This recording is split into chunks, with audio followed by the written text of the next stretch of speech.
Assalamualaikum warahmatullahi wabarakatuh. Hai sedulur semuanya, saudara-saudara semua yang sedang bekerja, atau yang lagi nganggur, atau yang di luar negeri, atau yang di Indonesia, atau yang di mana saja. Sekarang kita akan bikin video tausiah dari Ustadz Danu. Silahkan disimak isi tausiahnya, monggo silakan. Untuk untuk memahami bahwa ilmu itu harus dikaji terus-menerus. Orang kan tidak pernah tahu kenapa orang bisa sakit. Coba orang berpikir enggak? Orang yang katanya dia itu enggak ada jin, atau katanya dia bersih.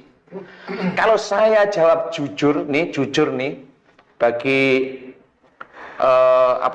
guys nih, sedulur dan sebagainya, kalau saya jawab jujur, orang yang sakit ini, jujur saya jawab, sebenarnya orang tersebut itu ada jin di titik sakit.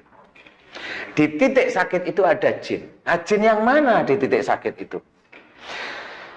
Jin di titik sakit itu adalah dia masuk dulu, dia melakukan perilaku yang salah, keluar dari jalur agama, keluar dari jalur syariat, keluar dari jalur sunnah Rasulullah, sehingga kesalahan itu bertumpuk dan jin itu masuk di titik itu.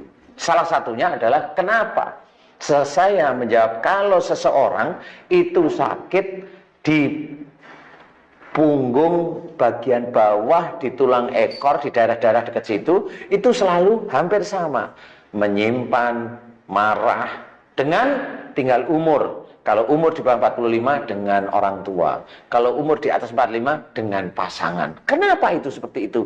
Karena memang jinnya itu di titik itu, dia gerombolnya. Nah, di titik itulah sebenarnya mereka tidak akan pernah paham.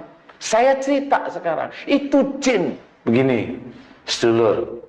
Jadi semua orang, kenapa saya bilang di tubuh orang itu banyak jin, saya sih senyum-senyum. Saya nggak pernah menyalahkan saudara-saudara saya, karena sebenarnya di titik sakit itulah, mau dia gagal ginjal, mau dia kena TBC, mau dia kena gatal-gatal, mau dia kena batuk, ini walaupun batuk pusing, semua penyakit ini jin, makhluk Allah Ta'ala.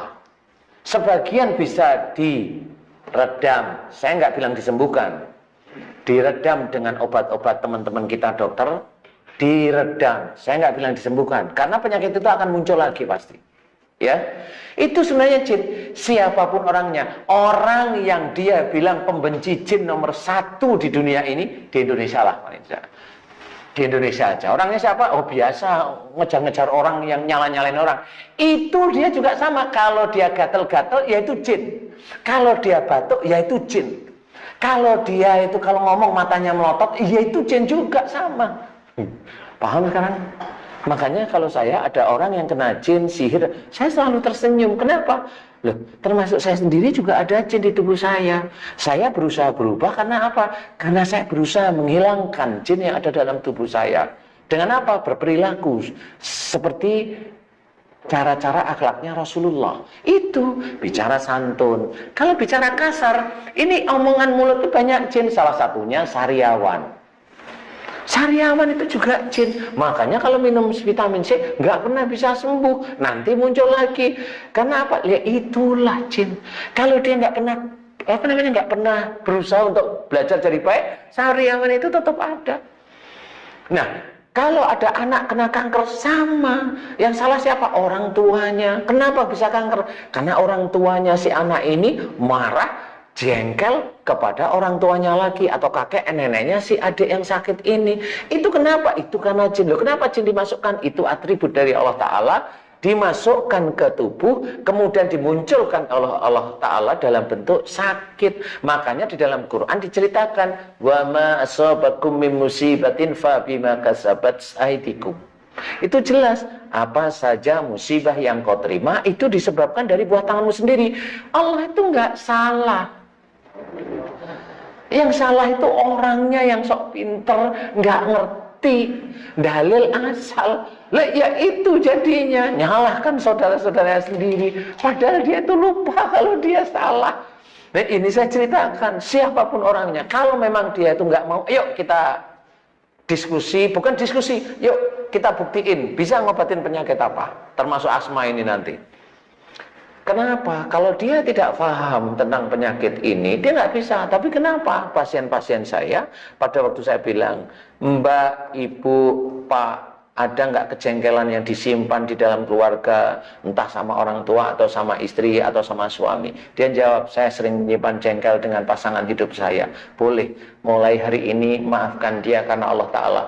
Beliau mau, kemudian langsung penyakitnya hilang. Kenapa penyakit itu bisa hilang secepat itu? Sakit itu bisa hilang secepat itu. Karena Allah itu lebih dekat daripada urat nadi di leher kita. Kalau orang itu siap, dia itu berubah di hadapan Allah, nggak nunggu obat, dia siap berubah, penyakit itu diambil oleh Allah Ta'ala. Itulah Allah. Nah, teman-teman kita yang lain, saudara kita, nggak ngerti yang begitu. Yang begitu itu salahkan. Karena apa? Karena dia tahu jin kayak, loh, yang bilang tahu jin itu siapa? Kan gitu nih. Nah, ini tentang asma juga. Pusing nggak? Pusing. Tetapi ini ilmu. Dengarkan ilmu saya baik-baik. Saya tidak akan menyindir yang lain-lain, tetapi saya memberikan ilmu. Punya nggak beliau-beliau itu ilmu seperti saya yang dititipkan oleh Allah Ta'ala kepada saya? Yaitu memahami tentang penyakit dari sisi akhlak. Kenapa Rasulullah itu jarang sekali sakit? Ya karena akhlaknya itu terpenuhi di hadapan Allah Ta'ala. Tapi kalau manusia sakit itu hampir setiap saat. Ya itulah manusia. Yang Muslim sama. Ingat salah satu ayat Allah itu menceritakan wala tulqu bi aidikum ila tahluka. Janganlah kamu dan janganlah kamu menjerumuskan dirimu dengan perbuatanmu ke dalam kebinasaan. Ini hati-hati. Kalau kita ingin betul-betul bijak, seorang manusia muslim, saya nggak bilang tetangga sebelah, muslim, dia bisa menjadi pembunuh bagi dirinya sendiri. Karena di sini dijelaskan, berarti seseorang tersebut itu bisa menjadi bunuh diri, dilihat dari ayat ini. Kenapa? Makanya wala tulqu bi aidikum ilah tahlukat. Ini dibarengi dengan belakangnya wa ahsinu. Nah, ini hati-hati. Dan berbuat baiklah. Nah, ini Allah. Padahal di sini jelaskan kalau orang itu menjerumuskan diri dalam kebinasaan itu berarti berbuat jelek. Kebalikannya, berbuat jelek itu bukan hanya nyuri, bukan ngerampok, bukan. Memaki orang itu jelek. Memaki orang itu jelek. Rasulullah Muhammad Sallallahu Alaihi Wasallam tidak pernah memaki seseorang, marah kepada seseorang. Enggak. Kenapa kita sebagai umatnya Rasul kok merasa lebih hebat? Enggak. Nah, ini harus kita ketahui. Nah, ini menyambung tadi. Mudah-mudahan ini menjadi pikiran ya. Ayat tadi wala tulqu bi aidikum ila tahluka wa asinu. Dan berbuat baiklah. Nah, ini kunci. Saya belum mau menerangkan, tapi intinya adalah Allah mengajarkan untuk berbuat baik. Berbuat baik adalah mengikuti. Berbuat baik ini atiullah wa rasul. Nah, itu jelas. Taatlah kepada Allah dan Rasul. Taat pada Allah berarti menjalankan perintah Allah yang ada dalam Quran, dan taat pada Rasul adalah menjalankan sunnah Rasul. Itu kunci penjelasannya, insya Allah kalau di